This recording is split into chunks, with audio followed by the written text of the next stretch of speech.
When I came out with my first rap jam, I had no idea that the record would slam. It did real good without radio play. Maybe at night, but no airplay in the day.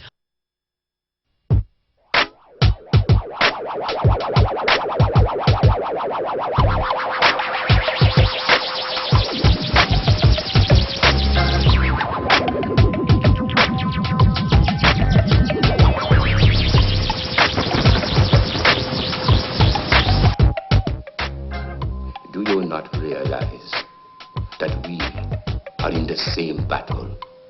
That we are brothers with a common stake?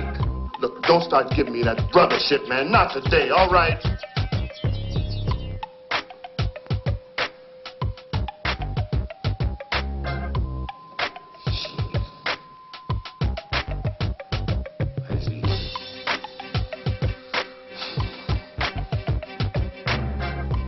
I see. We, you and I, are having another tribal misunderstanding, which must urgently be overcome. The colonials on either side of the ocean are happiest when we blacks are fighting each other. It keeps our eyes distracted from their long, greedy hands. Look, I wouldn't give a... Give? You give? I'm not asking you to give. I'm asking you to help yourself. You symbolize those who fail to understand that revolution must be a constant condition for us. You represent the fact that there are still Africans and black Americans who yet need more dragging, more beating, more kicking until they realize that we are not free, that we are still slaves. You, monsieur, you are not free because you are the worst kind of slave. Bonjour.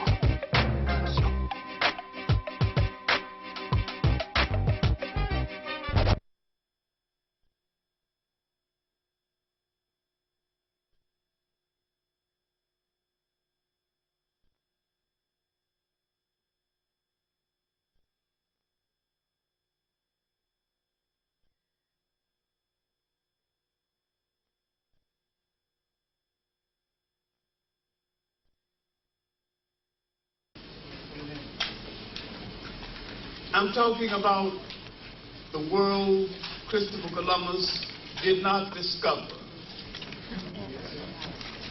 But I'm talking about what Christopher Columbus set in motion,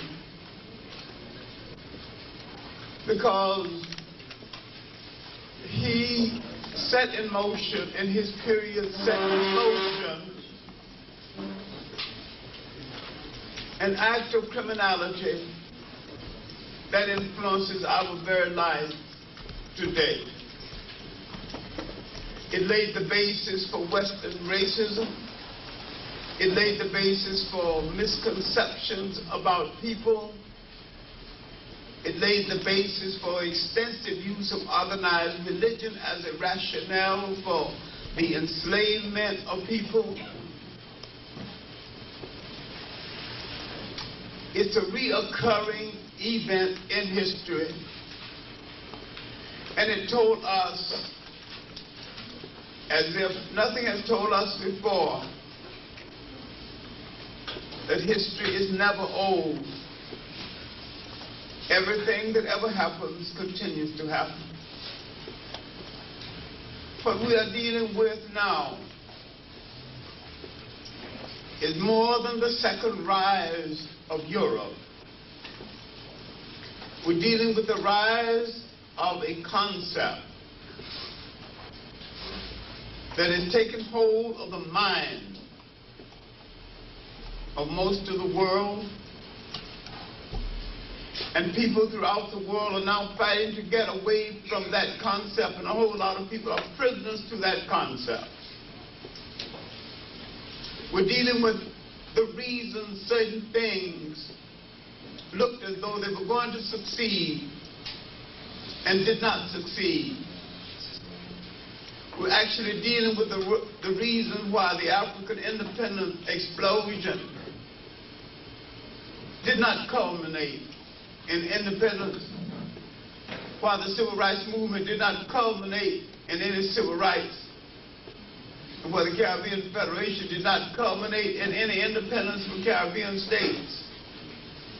Independence in name only, flag independence, but actual economic independence, they are more dependent now than they were at the height of colonialism. It set in motion the exposure of the fact that once you are oppressed and once certain information is kept from you, you begin to experience some confusion about what independence consists of. Now, let's look at the world before Columbus, then let's pick up Columbus's world and look at his impact on the Americas, and look at the world he did not discover.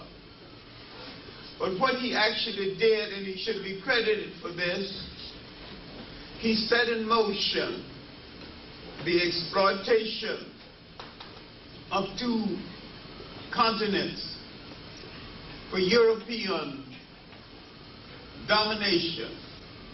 He never set foot on North America or South America.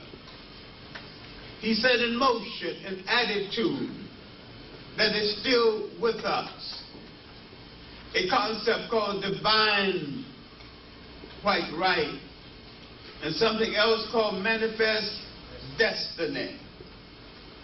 The assumption, because Europeans had the ships and the basic technology, they had the right to go into other people's country, exploit their mineral resources, to take and rape their women at will.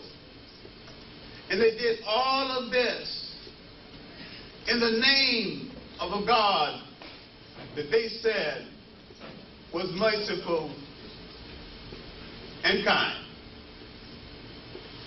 All of them using Western Orient religions, and that includes the Arabs, made their God ungodly.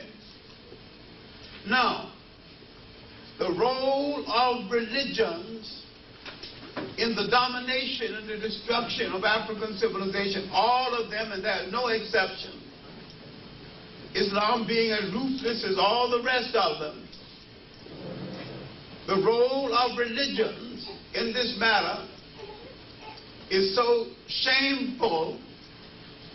No matter how you look at it, the picture is negative, because all of them did more harm than good. Now let's look at the world 1400 to 1600 before we come to what is called the New World, that was not new at all. During the Crusades, the Europeans had exploited each other to the point where Europe was about to explode within itself. The Catholic Church, in its need for funds to build these massive cathedrals and to support parasitical priests, had begun to fleece the people to the point where they began to have some serious questions about the role of the church. The church, in its desire to get still more money from the people, created something called purgatory. Now, when you died, you didn't go directly to heaven. You went to purgatory, and people had to pray you from purgatory into heaven. And the more money you gave the priest, the harder, the quicker he prayed to get grandma and uncle from purgatory into heaven. It was a religious con game played on the people of Europe. They were beginning to discover this con game to the point, out of anger, Europe was about to explode within itself. Then a fortunate incident would happen. Beatnik hermit Peter came across Europe saying that the infidel Arabs were barring Europeans from visiting the holy places and observing the Holy Grail and the places of the crucifixion. Now, Michael Bradley, in a still-to-be-published book, have proven that there was no Holy Grail in the first place. It wasn't lost in the second place.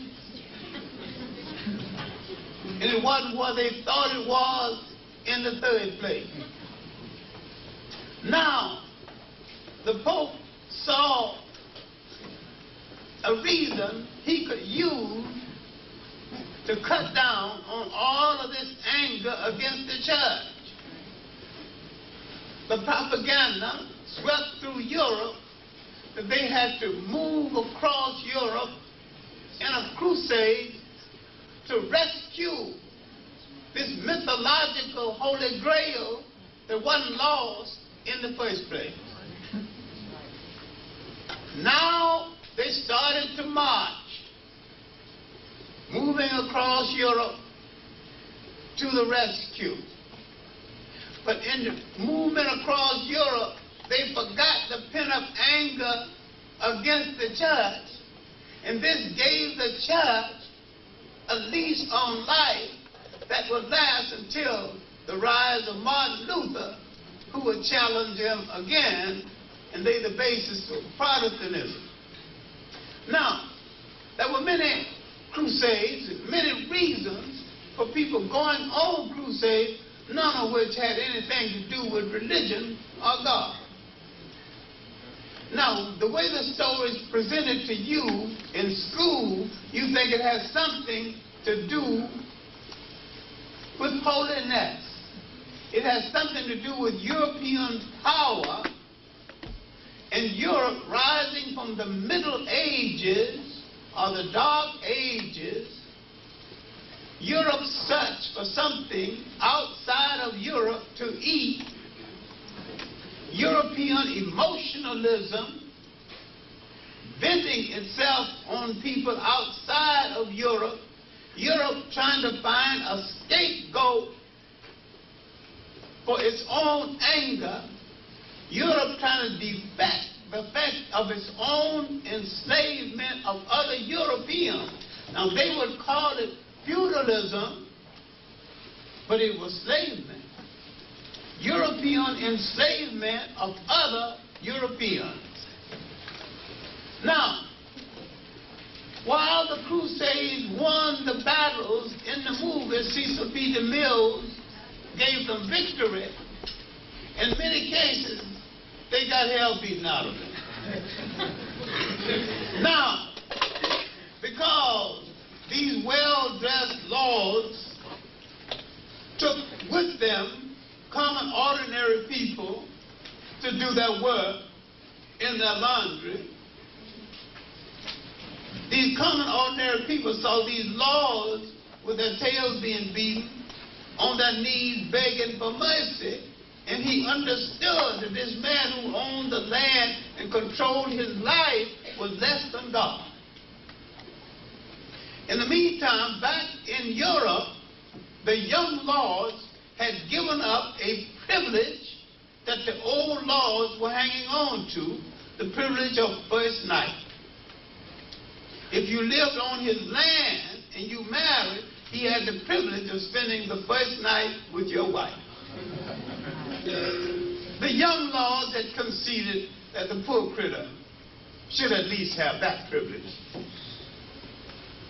And so now, when the old laws came back into Europe, there was a semblance of human recognition for the serf or the plain white slave on the plantation.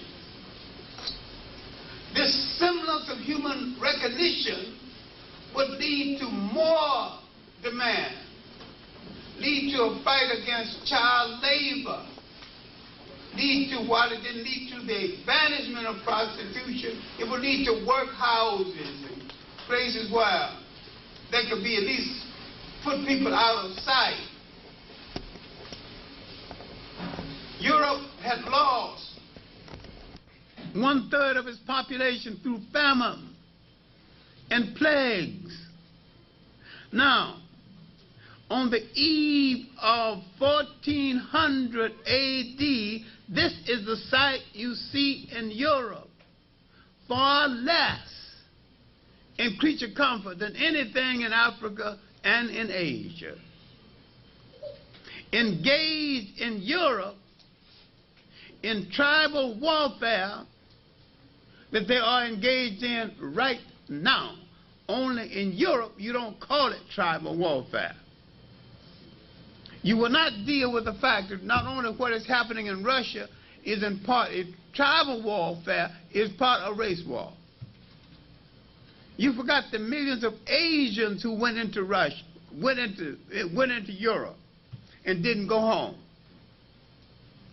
Asian men who came without women and didn't go home to satisfy that biological necessity.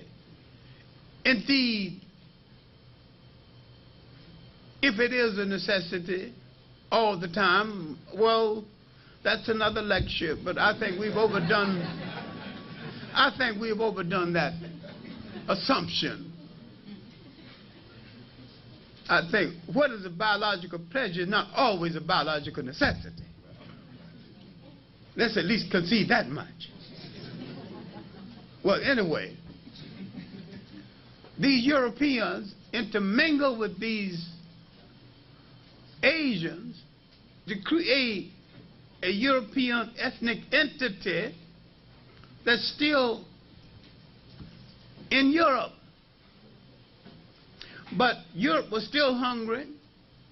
While it was awakening, it began to pay some attention to the new light in Europe, and the only light in Europe was in the Mediterranean area, then dominated by Africans, Arabs, and Berbers.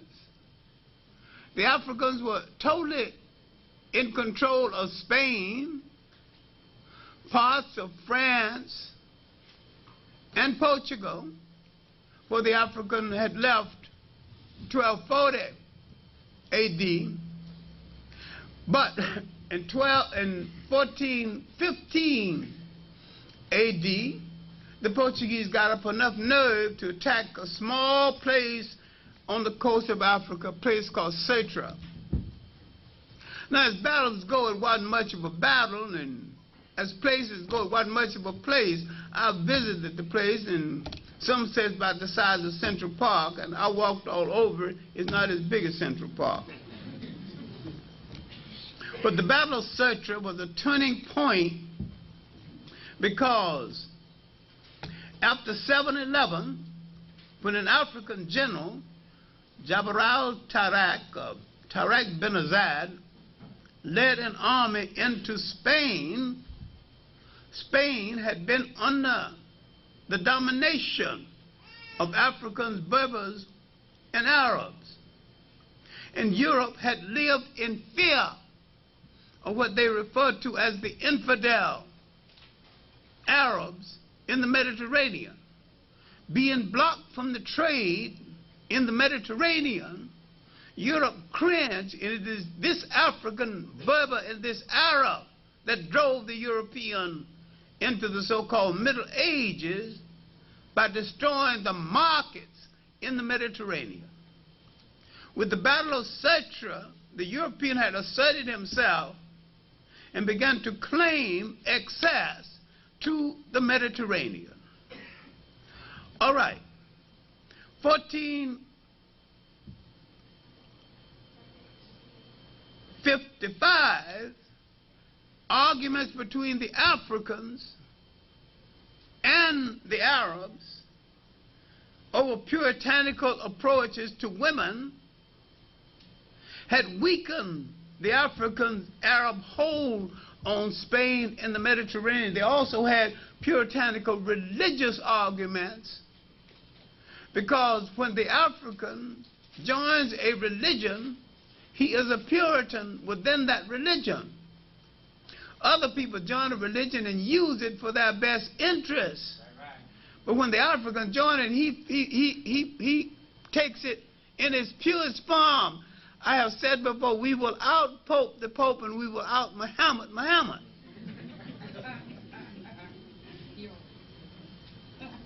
We are the true believers. We are the only people naive enough to believe in Christianity and democracy. Other people know it's not going to work. Don't play around with it. Know full well it's not going to work. All right. Now, Spain and Portugal would now approach the Pope. And the Pope would say to them, you two good Catholic nations, stop fighting among yourselves. You're both authorized to reduce to servitude all infidel people. You should read Eric Williams' Capitalism and Slavery. A lot of people think it's an old chestnut. Why must I read that old book? That old book, written over 40 years ago, has some of the most concise information on how and why the slave trade came, of any book that's so far been written. Brian David Bryan, a scholar at Cornell University, wrote a book called Slavery in Western Civilization, 3 times larger, and said less. All right. My point here is that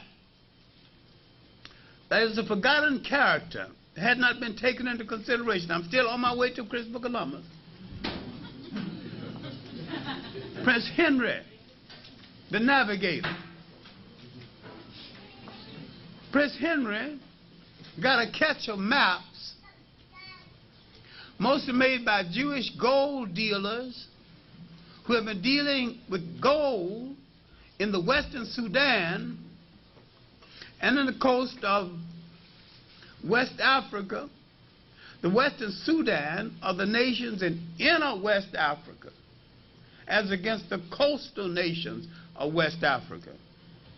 Europe is beginning to see the shape of certain parts of Africa. They're no longer guessing on all of it. Now, with these maps, Prince Henrik began to open up a school for chart making and map making to let the European know something about the other parts of the world. I recently appraised a book they called Prince Henry, the Starter of the Slave Trade, which is inaccurate. But he did set European maritime skill in motion using the maritime information the Africans and the Arabs had preserved at the University of Salamanca in Spain. Europe now would go back to sea. It had previously forgotten longitude and latitude. In other words, if they put a ship out to sea, they wouldn't know which way to turn it. Didn't know east from west.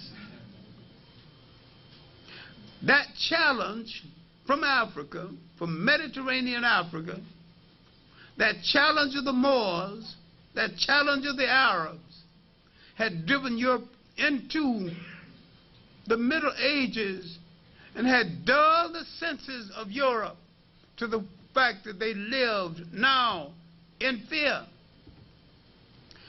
Prince Henry, while called the navigator, didn't navigate anything, and there is no evidence that he ever went to sea. The main thing Prince Henrik did is to introduce Europe to maritime information, and the European in turn used the maritime information coming out of China, then the leading maritime nation of the world, to go out to sea again and to get rid of some of his old wives' tales about the sea, and that if you go so far, the sea drops off, and that the land was, that the world was round or flat. But the European had begun to make up his mind. All the hunger, all the famine. Now that he's got ships, he's got guns, he didn't care what shape the world was in, round or flat, I want it all. And round or flat, he's going to take it all. And you keep approaching someone thinking somebody out of their goodness going to give up something they took from you. They took it from you, you got to take it back.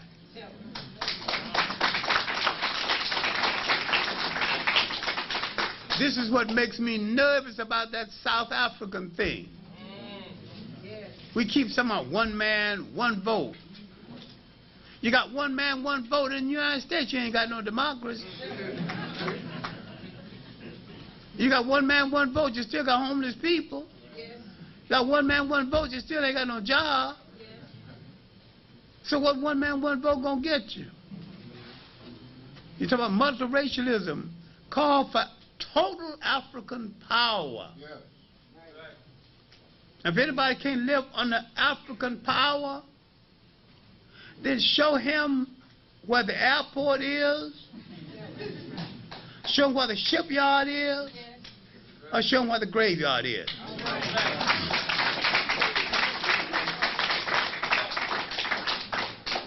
Because you have to go.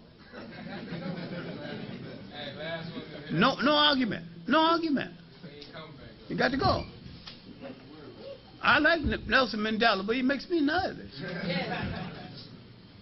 He have not called for the return of the land. No land, no nation. Okay, now back to the groove of the talk. The most important thing is that a little-known sailor, Christopher Columbus,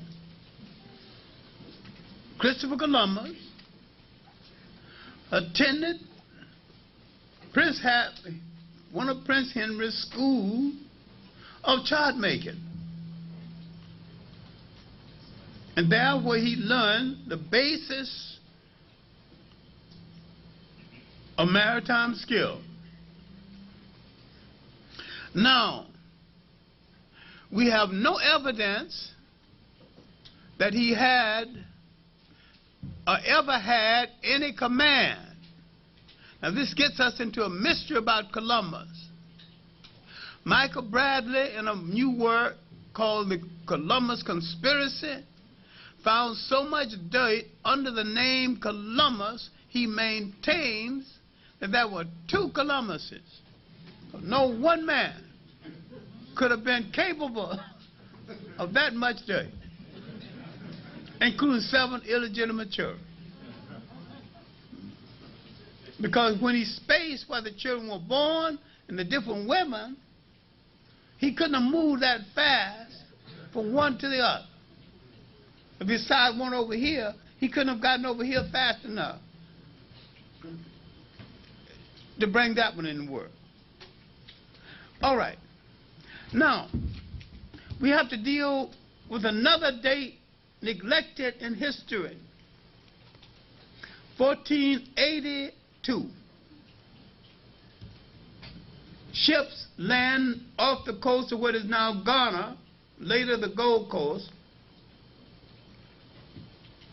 earlier the Gold Coast. They insist now on building permanent fortifications Portuguese ships had been coming along that coast since 1438. They would take a few slaves out of the country. 1442. The Portuguese king, seeing these slaves so well dressed and seeing them bringing presents from home, gave them presents and sent them home. The idea of enslavement had not reached his mind. The Portuguese enslavers thought the king was crazy, had his head shaved and sent him to a monastery. Got another king who could think better about the trade. Now, all right. The important thing about this trip, when they forced their way into Ghana, an African king, King Asa, differed with them and told them, if we saw each other infrequently, maybe we could maintain our friendship. Too much familiarity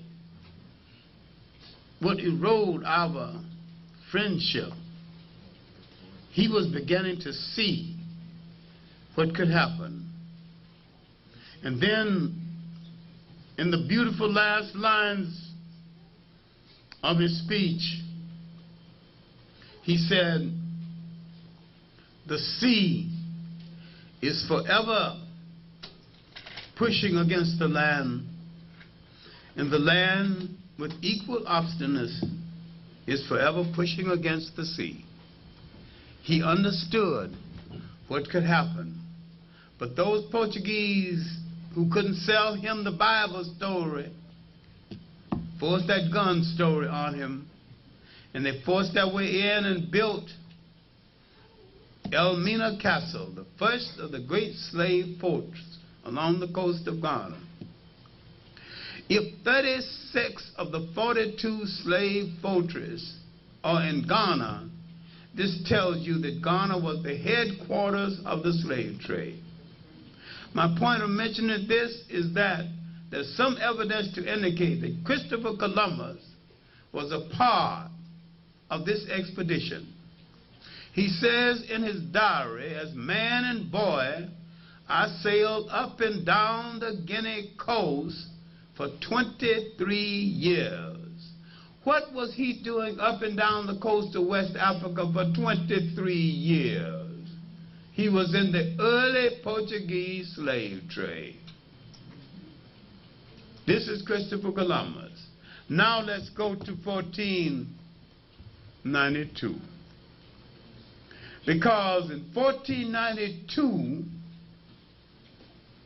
other things happened other than the alleged discovery that was not a discovery at all. Let's deal with two African events that helped to set certain things in motion. 1492, Spain was whitening up through the marriage of Queen Isabella and Ferdinand. They began now to expel the Moors, the Africans, and the Arabs. If they expelled the Jews, and they did, that means they did not consider the Jews white. For most of the Jews were Sephardics. The same descendant of these Sephardic Jews are second-class citizens in Israel right now, though they are the majority in the population. Not a single field officer in the Israeli army is a Sephardic, though they are the majority in the army. The army is dominated by whites. Same is true of the Russian army. You got millions of Orientals in Russia. I'm showing you that whites play the white game, left or right, no matter what they say they believe religiously, no matter what they say they believe politically, they play the race game.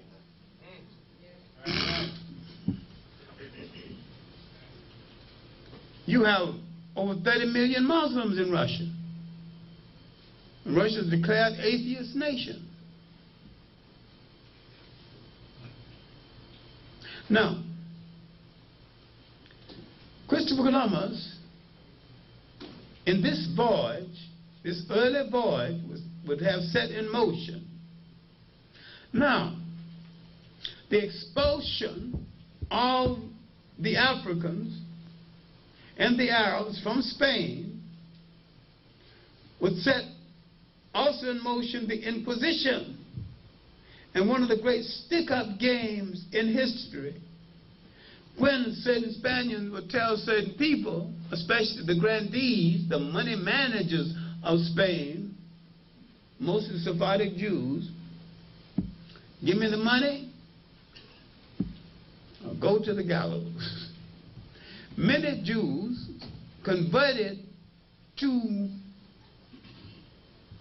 Catholicism, practiced Catholicism by day and Judaism by night. They were called Merinos, or the silent Jews. Some of their descendants still live. Some of their descendants are still permanent. The best known of their descendants, Fidel Castro. There's a good book on it, published in France. It hadn't been in English translation, of Fidel Castro and his family, tracing his family back to the Merinos. Now, he would go through the motion of being Catholic even now, playing that wise game. But this expulsion would do Spain more harm than good, because the grandees brought into Spain by the Africans and the Arabs were doing a pretty good job of managing Spain's money. When you expel them, Spain has never had a strong economic system since then. Spain had killed the goose that laid the egg. Hadn't got itself together since then. I can say across the board, maybe except for Cuba, show me a Spanish-speaking country and I wish you would show me a sloppy, economically run country. Any place in the world. If anybody know a well-run Spanish-speaking country, name it. Never got themselves together. Well, all right. Now, another event would happen within Africa, within inner West Africa, the Western Sudan. The Emperor of the Songhai Empire, Soni Ali, would be killed coming home from a minor war in the south. He's drowned when his horse got entangled. Now the great independent states in Africa beginning to fall. These states are not coastal states. These are inner West African states. These states could have rescued West Africa and saved them from the slave trade. They would go on to a height of grandeur in the midst of the slave trade and in spite of the slave trade.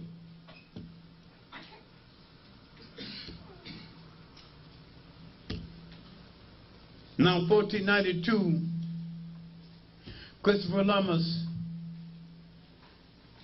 setting out for the New World. Now, let's ask some questions. This man has had no command position. He has not even been a petty officer. How then did this obscure sailor become admiral of the ocean seas for the Spanish nation? Who is behind this? Why is it that Christopher Columbus sailed from Spain the same week the Spanish expelled the Jews? Who exactly was Christopher Columbus? Was he sailing out ahead? Michael Bradley and others have now located those who financed the ships.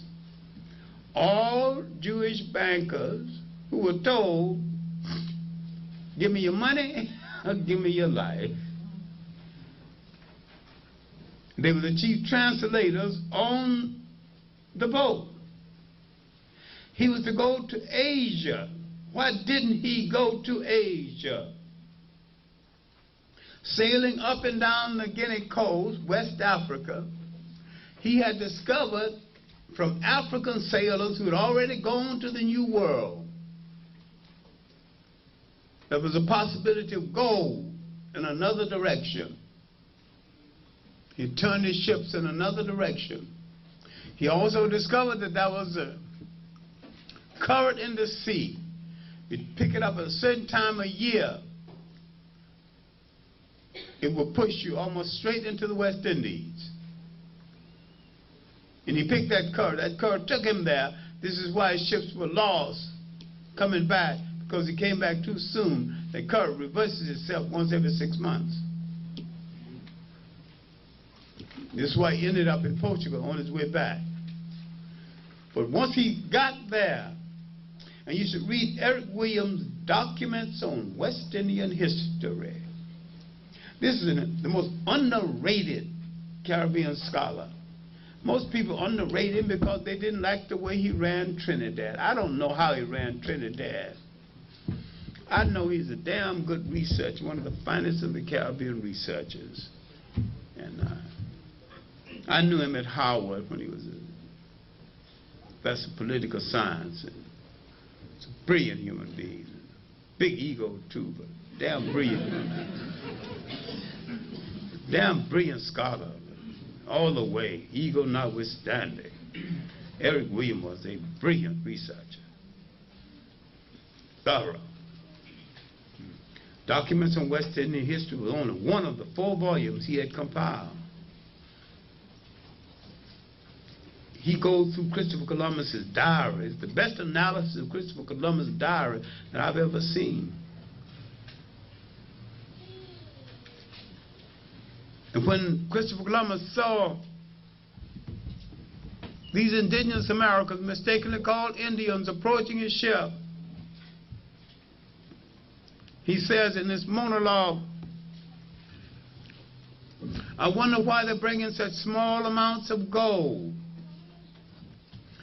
I wonder where the mines are. They'll be easier to conquer than I thought they would be.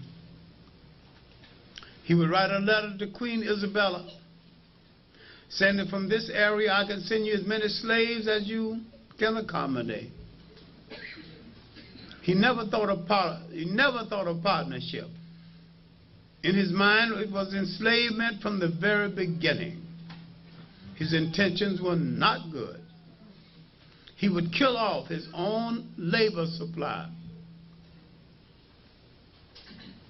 He would kill some of the people who came to greet him. For the documentation on this, I wish someone would read Father de las Casas' work, The Disruption of the Indies, Father Bartholomew de las Casas.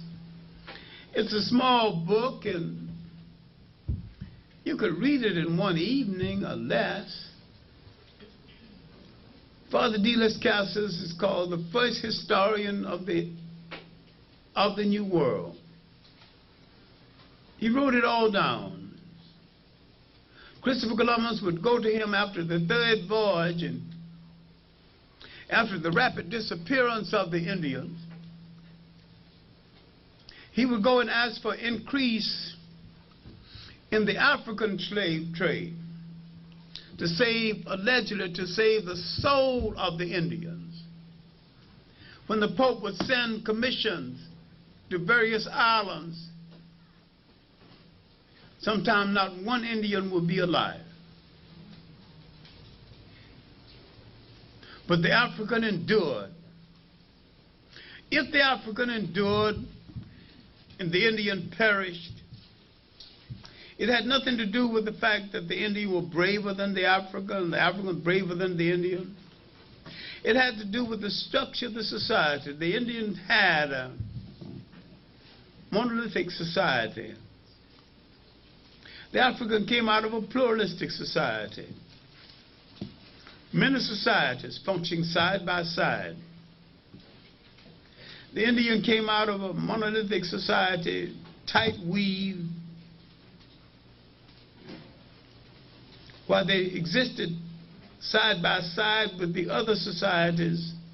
They did not give the other societies the same integration or recognition, and sometimes waged relentless war on the neighboring society. But now he's rapidly disappearing. Father D. Les Casas said that from 12 to 25 million people were killed. We're talking about the Caribbean islands alone. Not talking about South America. Although he alludes to Mexico and South America, but his main concentration is on the Caribbean islands. Now, Christopher Columbus would go from one place to the other. He thought Cuba was Japan. He was sent to the East Indies. He ended up in the West Indies. He told his sailors to sign the fact that he was in the West Indies. And if he didn't sign, he wanted to cut their tongue out. Van Sedem has done some pretty good chapter on this, and they came before Columbus. Now, when we look at this man and what he has set in motion, he set in motion the increase in the African slave trade.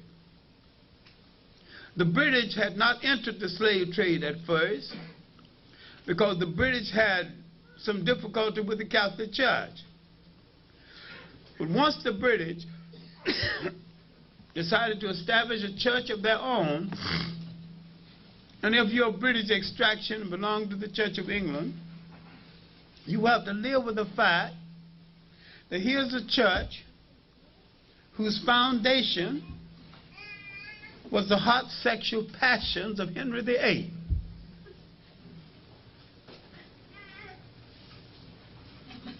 Anybody want to prove otherwise, I hear them. Henry VIII wanted to cut off one wife's head, wanted to marry another, and all these wives. He wanted justification. He wanted a church that would back him up in all his skullduggery, including his thievery, including his raid on the church treasurer. So he created the kind of church that would give him what he wanted. That was the Church of England. Throughout his career, he defended the church as so sacred. Sacred to him because let him do what he wanted to do. Now, the queen whose head he cut off was the only one that gave him a child. That child was Elizabeth I. Someone told her, the alleged Virgin Queen of England. We won't discuss that any further. Now, they showed her a ledger of how much money could be made in the slave trade after she had refused to go into the business. And finally, she went into the business. One of the ships was her personal property, the good ship Jesus, headed by Captain Hawkins. Britain came into the slave trade and made it a business. A dirty business, but a business. Like well-organized gangsters with territory. The British sailed up the Gambia River, took 10 miles on the east side. That's the little facsimile nation called the Gambia right now. Never a nation. They would spread their slaveholding further west. They would push the Portuguese out of West Africa. They would push the Spaniards out. They would have a command position. The French would come into West Africa. after the rationale for the entry was found for them by an old holy devil called Cardinal Richelieu. But to read your Catholic literature. Now, if you want to find some literature, some religious literature defending slavery, I don't know where you're going to go, inasmuch as the defense of slavery on the part of the Muslim is vicious and tragic. And on the part of the Christians, it's even more so. Now, where you going to search for a pure religion? You ain't going to find none, so let's end that conversation.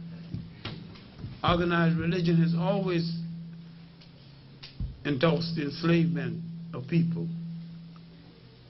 Now, what about the world Christopher Columbus set in motion? He set in motion Western racism. He set in motion the colonization, not only of history, but the information about history.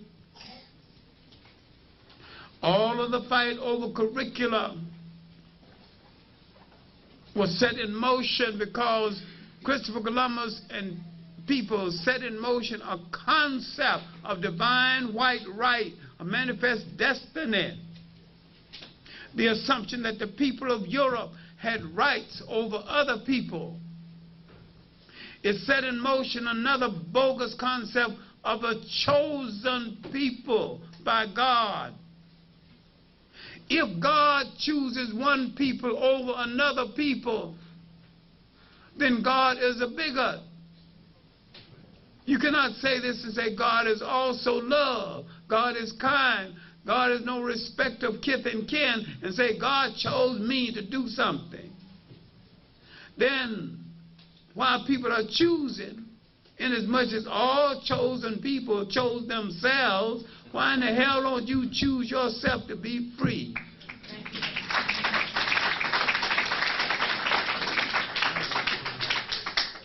Why won't you make a choice and say that we are too proud to live in slums? Why don't you understand what went wrong with the world Christopher Columbus did not discover? Why can't we understand how other people rose from the bottom and recovered what belonged to them? I have no great feelings for the Japanese, but I have some admiration about how they recovered from defeat, because they never let their mind forget who did it and how. And they knew, without shouting, without holding a single mass meeting, that if you're going to throw 2 atomic bombs and you're at war with 2 different people, why throw 2 on me instead of 1 on one side and 1 on the other side?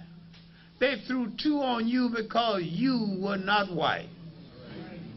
And they imprisoned your people because you were not white. So now they refuse to let their enemy take away from them their self-confidence and their idea of God as they conceived him to be. And if you can hold on to that, you can recover from almost anything. Now let's end by saying what we could have done to recover from the disaster of the world Christopher Columbus did not discover. During the concept of a Caribbean Federation, the first thing we could have done or should have done was to unify all of those islands and have a common defense force. Therefore, there would have been no Grenada, There have been no Panama invasion. There have been a common currency, a common defense force, an economic union. What one can't produce, the other one could produce. A common tax structure. Put them all together, then what have you got geographically? Look at all the territory you got. Once you put them together into a common unity and a common parliament. Now you have a local parliament. Now, let me show you what I'm talking about now. Every state in the United States has its own House of Representatives and local representation. And yet every state in the United States has representation in Washington. So having a common parliament for all of the Caribbean islands does not keep them from having local things specifically to take care of local situations. But a common parliament to take care of island-wide situations. We have not dealt with a contradiction. The concept of Pan-Africanism was created by 3 Trinidadians: George Padmore, C.L.R. James, H. Sylvester Williams. Why is it that they never could unify Trinidad or a single island? Why is it that of the 3, not a single one of them ever found a long-lasting unity with a black woman? This is delicate talk now. You talk nationalism, you expect it to live it. Live some of it.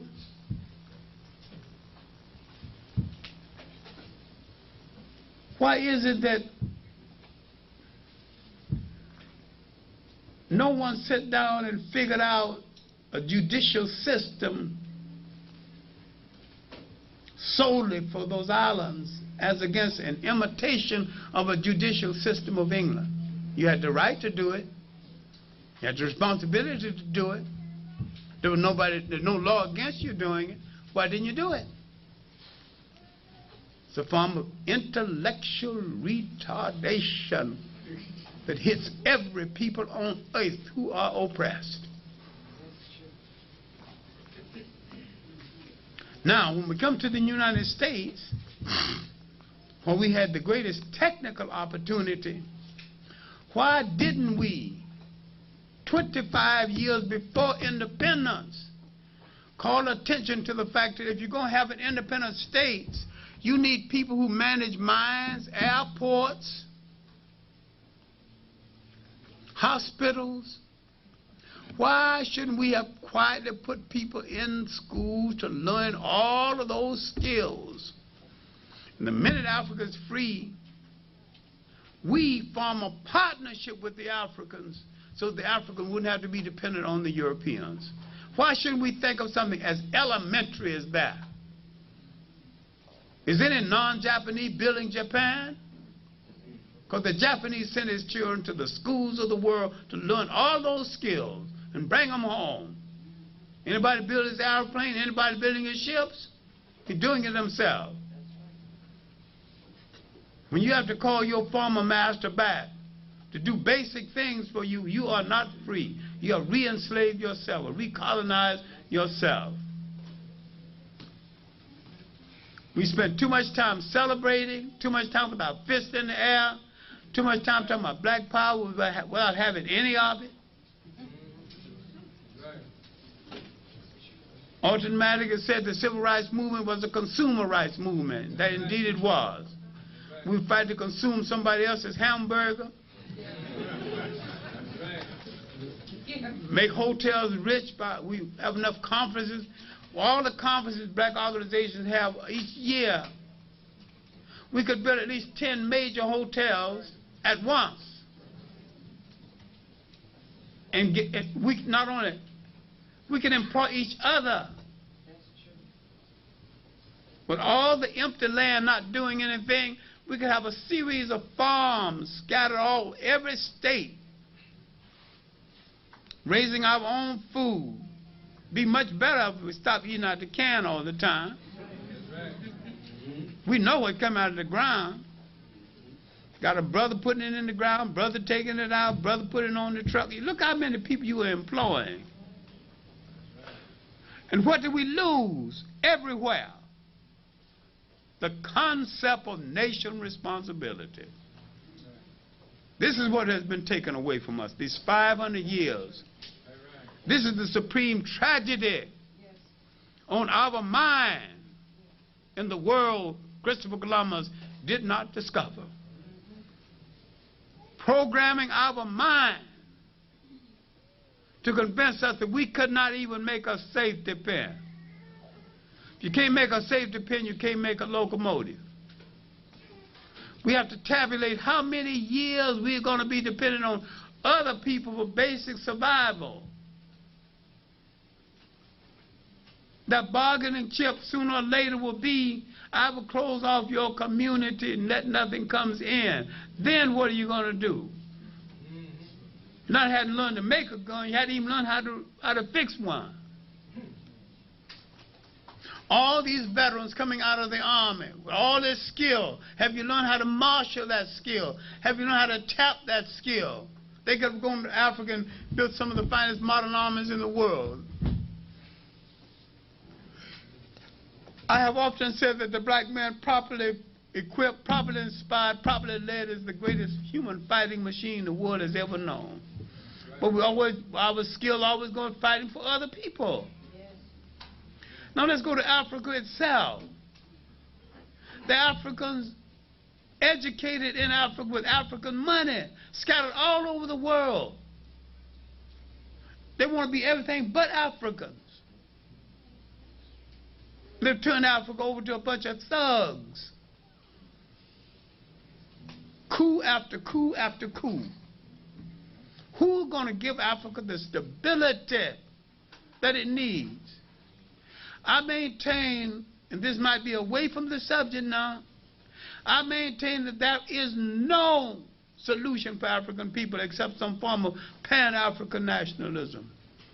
No matter how you cut it, no matter what island you're from, no matter what state you're from, no matter what religion you belong to, we must develop a concept of pan-African nationalism that cuts across all religious, political, social, fraternity, sorority lines and makes us one people, facing the world as one people and proud of it. We must stop apologizing and stop imitating, begin to innovate. For people to be free, they have to produce one sacrificial generation. And that generation must be the role model for other generations to come. Maybe a generation have to wear dungarees so that another generation can wear a tuxedo. We have not considered that. We have to seriously step back and think of what we need to do and how do we liberate ourselves from the plagues, the cultural famines, the misconceptions set in motion by the rise of Europe in the Christopher Columbus period of the 15th and the 16th century. How do we be a whole people again? I think we should begin by finding a mirror and liking what we see. If we can't like what we see, then we can't make each other whole again. It can't be just ceremony. We can't decorate the outside of the head forever without putting something inside of the head. There can't be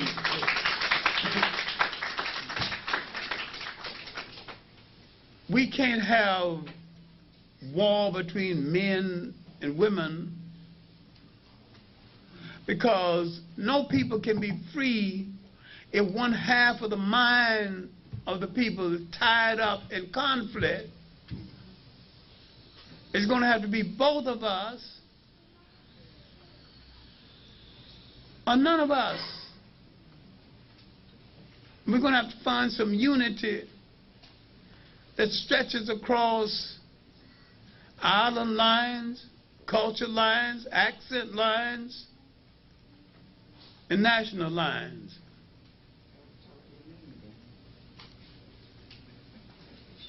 We're hung up with so many offbeat religions, none of which we created. We're cutting each other to pieces, deserting each other, destroying each other based on ideologies of no consequence to us as a people.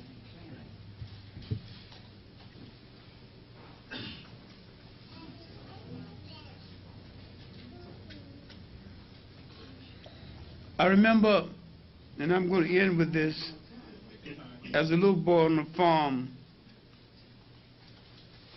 I'm churning. You churn until the butter comes to the top. And I'm counting the churns. And I asked my old grandmother, my great-grandmother, Grandma, which one of the churns brings up the butter? She says, all of them, my son. Well, which one? There's no one. All of them. We have to realize that it is not the effort of any one of us that will lead to freedom, but the collective work of all of us who are sincere that will ultimately end in the freedom and the liberation of our own people and the indoctrination of our children, so that they in turn will pick up the responsibility and create an age where you'll never have to call for freedom again, because there'll never be any need to call for it, because from that day forward, we'll always have it. Thank you.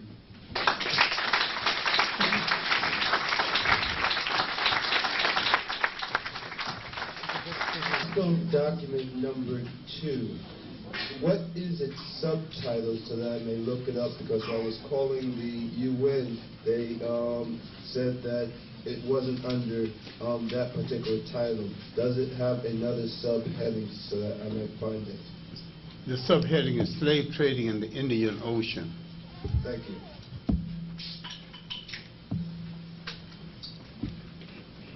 Any other questions? Was the lecture that clear? And the expulsion of the various groups, Moors, African Arabs, and part of Jews.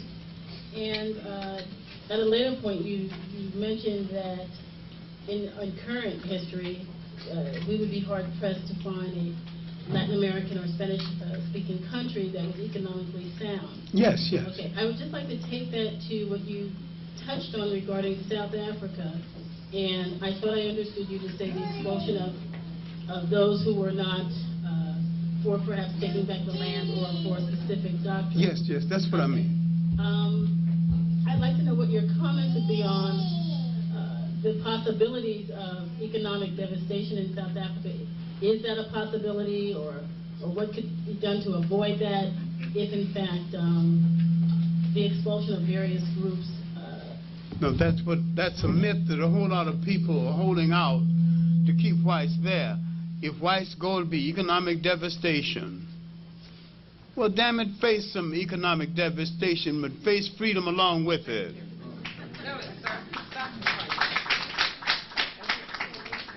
I mean, who's running the mine? Who's going down in the mines now? Who's facing the danger now? African people facing it. Then let the African supervise. He's been supervising anyway. Dr. Clarke, I agree with you 100%. But look, South Africa has some of the best developed agriculture in all Africa. They can still eat. I mean, I just don't maintain that white people are essential to this world. Thank you.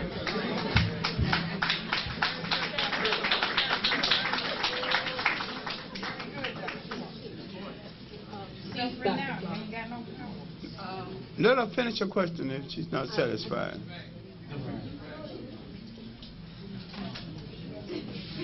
Thank you.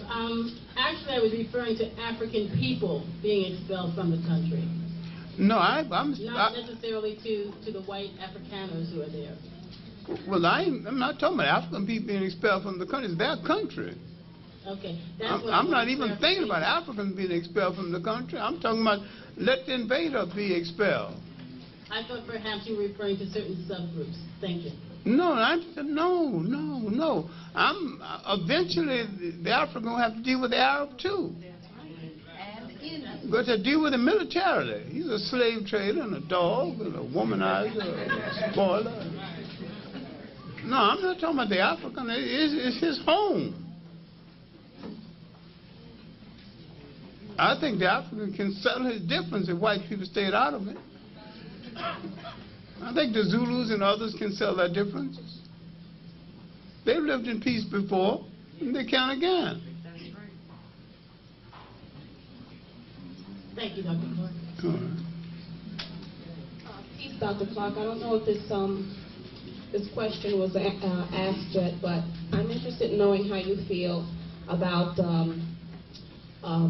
Whoopi Goldberg and Simon going to South Africa, and how the ANC was, well, Mandela was seen holding Simon's hand in support of him going over there and, performing. Well, I consider ANC equivalent to the NACP, and I'm a supporter of PAC myself. And as for Whoopi Goldberg, I have not even seen one of her pictures, and she has an attitude that I find personally offensive. And she's taken her 30 pieces of silver and gone. And I don't consider Whoopi Goldberg being a part of our struggle. And why don't we just go ahead and write some people off and go on our business? Do what we have to do. Thank you very much, Dr. Simon is just an opportunist, exploiting black people, making them think he's doing them a favor. Dr. Clarke, I had the privilege of visiting Ghana with Dr. Jeffries last year. And Dr. Jeffries will be here next week. He expressed great satisfaction to have one of those forts enshrined and us to capture it as a shrine in recognition of our Africans and sisters who perished. That's the first question. What do you think of that? Well, I was a part of that initially. They have one of the forts enshrined to us, and Dr. Lee was working on it, and I think he's still working on it, but it was stymied by a Ghanaian who was being paid off by a European. And I very much know who you're talking about. One of the old Dutch forts. I can't recall the name now, but we were there. Fort Amsterdam. It's up the coast there. And my second question... I've been there. I've been to the fort. I know exactly what you're talking about. My second question is, Mary Cuomo and his cohorts are getting ready to have a big celebration in 1992, Columbus Day. What can we as African people do to instill within our children the living lie that has been forged and etched into each and every one of our lives since day one? But tell them the truth and stay away from any form of celebration. And I have advocated that we disrupt the celebrations. And I also advocated that the indigenous American, dressed in his traditional uniform, feathers and all, tomahawk and all, and scalp some white people in the middle of the parade.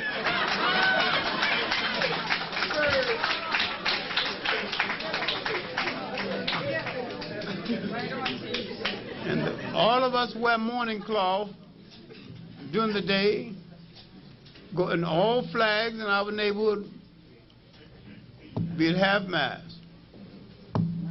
mourning our dead. If I may interrupt, and this is out of respect to Dr. Clarke. If you think that Dr. Clarke is just talking for talk's sake, I'll share an experience for you. He's modest, he never said these things. I think it was in 1968 in Montreal. He attended a Black History conference.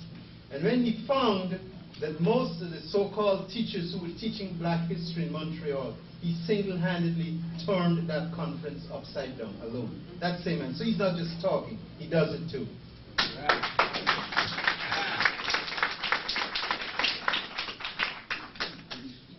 What's up, Dr. Clarke? This question regards the situation in Azania, particularly at this juncture, because there is a controversy surrounding the tour by Paul Simons with a U.S. artist. So, Clarke, what is happening? The ANC in Qatar and the regime, given their reformist posture regarding the so-called negotiations, they have provided the security for this tour to go on. And in my view, that action, it gives the international community the view that there is some change going on whilst there is none. And what is happening now, the UN is trying to frustrate particularly the Africanist group who are opposed to that visit, because in our view it violates the isolation culturally of the regime. So what's your view, Dr. Clarke, about that thing? Do you think these artists, they should go inside the country to perform for the Boers? Well, I was not only been against it, I mean, 15 years ago, I was helped to find a committee that had as its purpose to keeping black artists out of South Africa, and at that time, Sammy Davis agreed not to go. I don't think Arthur Ashe did any good by going. I have not gone to South Africa, and although I've had many paid trips offered to me, I have not gone to South Africa because the political activists in South Africa have told me not to go, and I respect their wishes, because it might be misinterpreted. And I've gone to nearly every place in Africa except South Africa. I've gone next door, I can almost look over in South Africa, but I haven't gone. I mean, I think symbols mean a whole lot, and I think appearances mean a whole lot, and I think there's certain things we need to abstain from, and I don't expect anything from Paul Simon, and I don't expect anything from lame brains like Whoopi Goldberg.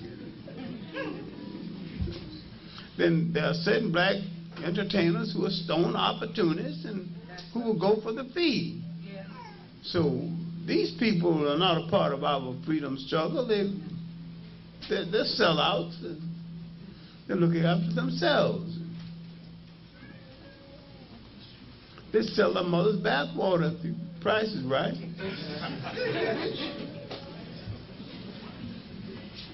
But I think there should be some unity within the African world on our behavior in relationship to the African freedom struggle. And I think we have to make some stands. I think there should be not just South Africa. I think the black churchmen in America should make a stand by the fact that Ghana has been turned into a nation of Jesus freaks, and Nigeria is a nation of thieves, and that the land question in Zimbabwe was never settled, and that stagnated Zimbabwe that could have become the great, another example nation to replace the Ghana that was taken out of contention. I think the Africans have to accept some responsibility for a lot of things that has happened in Africa. That's so true. then we over here have to accept more responsibility, but there's certain responsibilities we cannot shoulder because we're not close to the apparatus of it. There'll be enough responsibility for both of us. But I have no problem with the South African situation as much as I've been involved in it for so long, and wrote a series of protest articles on the South African resistance movement. I wrote it in the early 40s. Even when I went to Africa, a lot of the articles have been reprinted in different parts of Africa. I wrote for Old Drum magazine in South Africa. I mean, I'm no stranger to this whole Africa cause. A lot of people just jumping on the bandwagon. I was there 2 generations ago. Peace unto you, Dr. Clarke. My question is about nationalities of man and woman. Do you believe that all nationalities and species of man and woman are human beings? And do you think that we can all come together as human beings on that one plane as being human beings? My answer is yes. But if you're on a non-racial kick, my answer is no. Race is an artificial creation. And I've heard it said by an African, I relate to everybody who breathes oxygen. That's cute, you know. I don't relate just to blacks. I relate to everybody who breathes oxygen. I think groups of people based on culture, based on environment, based on common interests, need to come together, and I think you can be racial without being racist. I do not separate man and woman based on nationality. I think, and I don't think woman's nationality is any different from a male nationality. I have no problem along those lines. I have no problem of conceding the fact that some women in the world are more brilliant than I am. If they're in leadership, I would have no problem in following them. I have no problem if someone concede the fact that I've got some talent they don't have, and because I've got some talent they have, there are certain cases they need to follow me. Once it's balanced off, I'll follow those who've got the best answer at the time, not based on who's a female, who's a male, but who's got the best answer for the situation at the time the situation arises.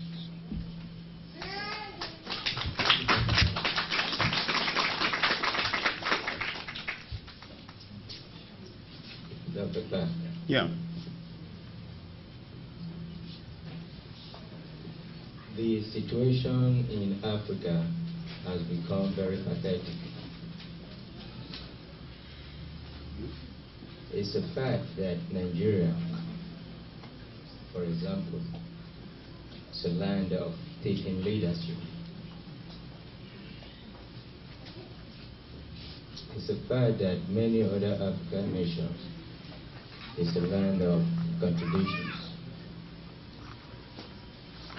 Just as in your own days, when there was this meeting of the minds between Africans all over the world that produced or that led to the so-called flag independence, don't you think for the 21st century there should be another movement by Africans all over the world to take over the leadership in most African nations, not just advisory capacity, but taking it over? It's a fact that we've had several coups in most African nations, and the contribution in those coups is that it's been financed from outside in order to put their own African stooges in power. Don't you think it's about time that we Africans too who understand the dynamics of Pan-African nationalism should also have a movement to take over the reins of power in Africa, not just advisory. I mean, take it over for the 21st century and tell them to get seated. Or we show them the graves, as you said, because we cannot show them no shipyards, nowhere to ship them to. What do you advise, sir? I have advocated this all along. In many times, first-rate Africans are in retreat from Africans, while third-rate Africans are taking over. These third-rate Africans are stooges to the old colonial power recolonizing Africa. It is so clear that I don't know why anybody should be confused about it. Some Africans, at the risk of their life, are going to have to go home and do it. And some Africans are going to have to concede the fact that there's some black Americans that have something to offer for Africa's redemption, for Africa's freedom. And if he fails to offer it and he fails to deliver it, then let him go. But at least give some of them some chances to offer it. There are too many third-rate, second-rate white people working in Africa who are not delivering anything to Africa, being chauffeured around by cars called experts, being given big salaries. There are black Americans who will work for half of that and drive their own car. I advocate that black doctors should, that 1 year of their residence should be spent in an African hospital. Same thing is true of nurses. Same thing is true of engineers. Some of them will stay. Let's let them go to Africa and work around, look around, see all those lush and well-upholstered ladies. Some of them will stay there forever. I mean, our chances of a Pan-African Union are good. I mean, most interracial marriages end up producing a whole lot of confused people who don't know who they are. And anyway, we got to love each other enough to realize that I got some preferences, you know. I mean, I've had 2 encounters. They hadn't been as good as I wanted them to be, but I still prefer the sisters.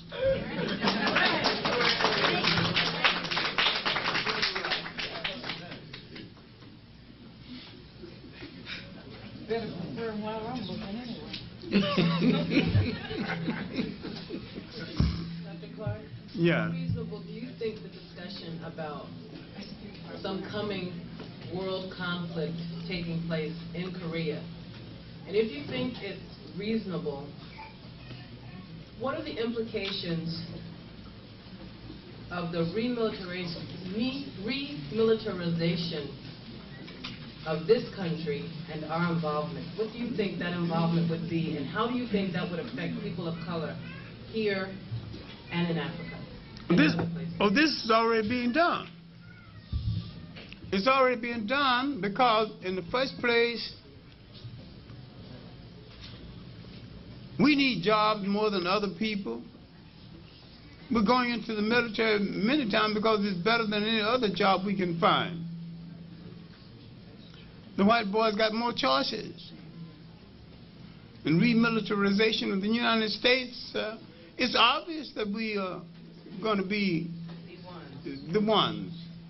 Is that the same? But the United States is now facing a surplus. And they're getting ready to put people out of the army because of the expense. They've got excess generals now. What do you think they will do with those people who are probably low-skilled and potentially perhaps perceived as a threat because of their military information? That's a good question. Low skills or what got skills? Low skills in terms of being able to fit into Eurocentric plans for jobs, systems analyst positions, other kinds of technical positions, not having exposure to those and having exposure to the military. What do you think the perceived plan will be, or is there one, to place those people? Do you think they will be placed or rooted into another area? I think they'll be rooted into another area But some people from the Persian Gulf are kind of already on this. Yes, that's true. They're not all black. Do you think that to discuss war in Asia is reasonable or just basically a ploy to divert our attention away from what's happening here? I don't know if you're going to have war in Asia. I don't know who you're going to have it against and for what. It seems that people are manufacturing disagreements between certain groups, the Koreans, the Malaysians, the Japanese, that kind of thing. Do you think that'll even take flight, or is it a lot of talk? I think it's a possibility, but I don't see the people as buying it. I think that for the West to hold on, it has to do something to slow down this new industrialization coming from Asia. And if Africa ever industrialized, the West can forget it. But if Africa industrialized with Westerners in charge of it, you can use his technology, but you can't use his rationale. No. What Africa needs to do now, if Africa buys Japanese cars, Africa needs to assemble the cars and eventually start making the cars. So it makes sense. I mean, to never become prisoner to someone else's technology. No matter what you got, learn how to manage it to the extent that if a person withdraws their relationship with you, you know how to handle it. Or know another place you can get it. Don't ever become a prisoner to anybody's technology. You didn't finish your question. No, I finished. Thank you very much, Dr. Clarke. I'll talk with you again. All right. Dr. Clarke, what country or countries in Africa would you recommend for a first visit for a group of young people between the ages of 12 and 16? Well, I'm in favor of Ghana in spite of the Jesus freak atmosphere. Because that's the place I've stayed mostly in Africa. Of all the places I've stayed and loved the most, I found the people of Ghana had the nicest personality of any African people I've stayed with for any length of time. All right, thank you.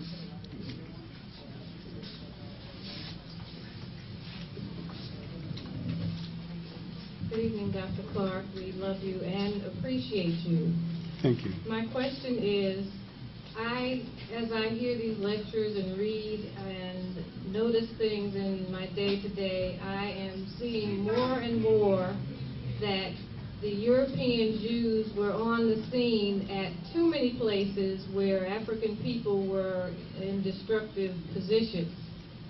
Am I seeing this correctly? Can you clarify some of this for me? And if this is correct, what can we as African people do, and how should we be able to identify this more? Well, if you read Ken Weissman's autobiography, Trial and Error, when they established Israel, the promise was that there would be a bastion to hold back the eastern hordes and protect the trade lines of the Indian Ocean. The Jewish people have never, in actuality, had a homeland other than Europe. And any homeland claimed outside of Europe is a bogus lie, including the biblical homeland.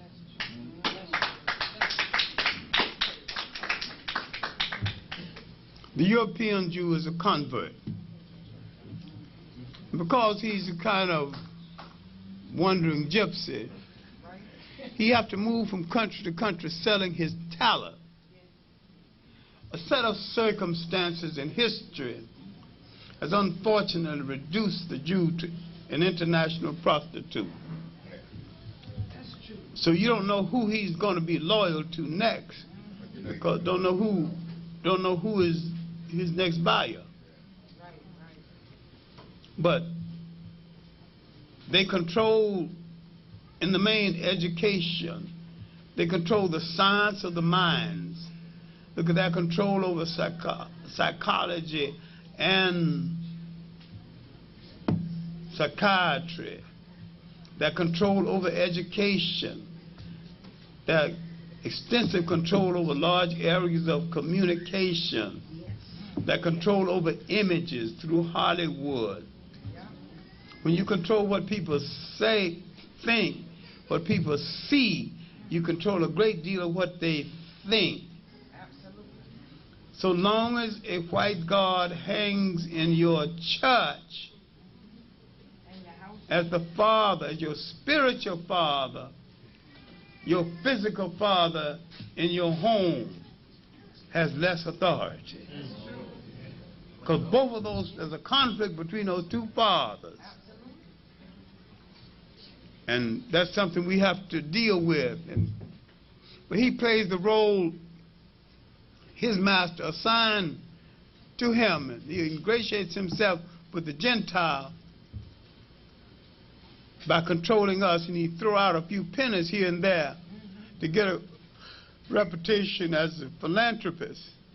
And we accept that, and not knowing that from the beginning he controlled the NACP and still does. Behind the scene, the Urban League and our entry to higher education to some extent through the Negro College Fund, and that used to be the General Educational Fund, originally controlled by the Rockefellers, who have some Jewish in their background. We are a people somewhat naive and tragically innocent. Because we wouldn't do certain things, we assume other people wouldn't do certain things. And we are the victims of not accepting the fact that we have very few friends in this world, if any. And if we're looking for a friend, we have to find a mirror. Don't find one there, maybe you haven't got one. Thank you, sir. Thank you very much. I want to say good evening, Dr. Clarke, sisters and brothers. In view of all the things that I've heard here this evening, the short time I've been here, I'm listening to all the stimuli that we're talking about, the lectures and the things that come out of them. What I'd like to know is that in the future, in the near future, that we're going to sit down with scholars like you and Dr. Ben and many others, Dr. Jeffries, and develop some kind of plan. I just see things out of focus. I don't see us coming together and condensing anything. You know, we're talking about curriculum inclusion, we're talking about a number of other things like we did here tonight. When are we going to develop a plan of action so we can move forward as a people? Do you think we can do that now, in the near future, or do we have to continue to wait until we think more people have raised their conscious level in order to think that way? I'd like to know. There have been many plans, and unfortunately, most people who call for plans don't read them when we get them out there. The Black Caucus put out a plan, 12, 14 years ago. Family plan. Basically good. Sheketa Diop in Black Africa, the Politics of a Federated State, put out a plan for preserving the minerals of Africa. Most people never read it. Chancellor Williams in The Destruction of Black Civilization laid out a plan. He had laid out a similar plan in a book called The Rebirth of African Civilization. Who read it? Many people read all parts of the book and came to the plan and skipped out all over it. The question is not a plan, but who, at what point are we going to take the plan seriously? Thank you, sir. Now, as for curricula, I did a book of lectures with Dr. Ben in London, and at the back of the book, it was included, our lectures included a book called Our Story. But they included the works of Karinga in the book as the Egyptologist, and included Dr. Ben's work and my work as though we were the junior, he was the senior. So instead of fighting about it, we just took Ben's work and my book out and created a separate book called New Dimensions in African History. And in the back of that book, you've got the most extensive curricula and an extensive bibliography. A lot of people read the book, didn't read that part of it. So the question, when is the people going to read? I mean, I taught it with Professor Jeffries, and I did a two-part curriculum on Africa. My Africa History 1, just the basic outline for Africa History 1 was 72 pages. I mean, there have been plans out there, basic, you don't have to write, you don't have to do another curriculum. There's so many of them out there already done.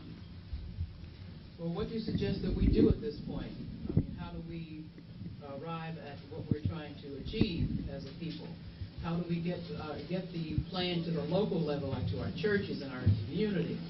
How do we do that? I would tell every teacher in the black community, or the predominantly black community, if you cannot teach self-reliance, if you cannot teach, I'll give you 18 months to learn enough about history to stimulate these black students. If you can't do it, look for a job elsewhere. Ain't no reprieve. Don't be talking to me after that.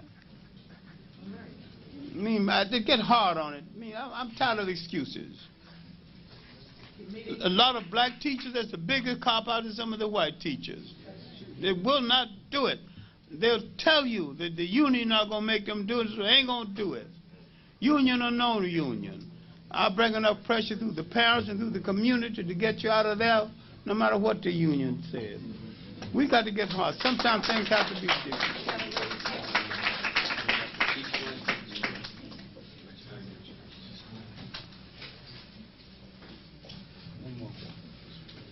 One more. Can you take it? Well, somebody had to feel it. By taking them front, I can't see the hands in any case. Okay. All right. Go ahead, brother. Good evening, Dr. Clarke. I have a very specific question. I'd like to know, and would you tell us all, what do you think of the substance abuse issue, drugs in the African American community, specifically targeted to our adolescents? I think it's not only done deliberately, but I think it was started during World War II. And a deal was made with the mafia. And that it's a form of mind and behavior control. And it was done with the approval of the government. Yes. And that if the government wanted to stop it, they could stop it. That if we wanted to put our minds to it, we could stop it too.